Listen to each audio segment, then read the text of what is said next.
And we begin this Thursday with more reaction over President-elect Donald Trump's most recent cabinet picks, including now former Florida Representative Matt Gaetz, appointed to the consequential role of Attorney General. Gaetz has been a fierce supporter of Mr. Trump since the very beginning, but he's also been at the center of a political firestorm for months. In June, the House Ethics Committee launched an investigation into the congressman, looking into a wide array of allegations ranging from sexual misconduct to accepting bribes, all of which he's denied.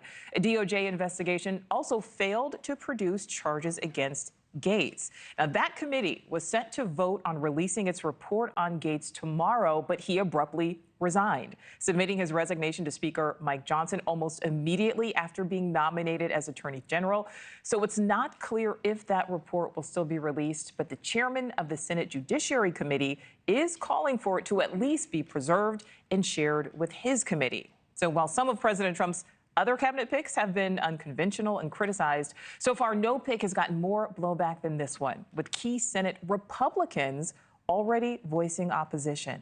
Let's bring in NewsNation's Joe Khalil, who is live on Capitol Hill with more on that part of the story. And Joe, unless Trump gets his way for recess appointments, he will still need 50 senators to support Gaetz. Yeah, and it's unclear exactly how this is going to play out, Nichole, if there is going to be some kind of recess appointment as it relates to Matt Gaetz, or whether he will make it to the stage where there is a hearing at all for him. We're going to have to wait and see. What we can tell you is that this morning we continue to hear hesitation and concern, not just from Democrats, but from Senate Republicans. Many privately have raised serious concerns. When people think about which Republican senators might vote no in a hypothetical Matt Gaetz vote, the first two that often come to mind are Senators Susan Collins and Lisa Murkowski, the Republican from Alaska. We just talked to Murkowski moments ago about what she thought about the Matt Gaetz pick, whether she thinks he's got a chance to actually be confirmed. This is a part of that conversation we just had. I think it's a little bit premature. I made a comment yesterday that I wasn't sure that this was a serious nomination.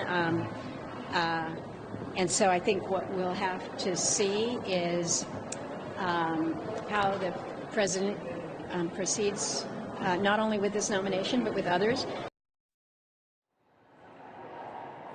So you heard her there say her initial reaction was, is this a serious pick? We also asked her about the ethics investigation, Nichole, that you referenced in your open relating to Matt Gaetz, serious allegations that are there. This has been a years-long investigation that the House Ethics Committee has done, and we can report they were set to release that report on his investigation Friday. He abruptly resigned yesterday, and so they're no longer subject to him, and that report, as we understand it, is no longer going to be released on Friday. There are questions, and already here on the Senate side of the building, the Senate Judiciary Committee Chairman, Dick Durbin, has said he wants that report. He says it's absolutely applicable to the work senators will have to do if they want to confirm him, saying, quote, the sequence and timing of Gaetz's resignation from the House raises serious questions about the contents of the House Ethics Committee report. We cannot allow this valuable information from a bipartisan investigation to be hidden from the American people. So is the Senate Judiciary Committee and Senator Dick Durbin going to get his hands on that report? That also remains to be seen. We asked Murkowski about it. She said either if that happens or if it doesn't, there's still going to be a Senate quote-unquote investigation, because that's part of their job with confirming these nominees, is to look at all aspects of their life.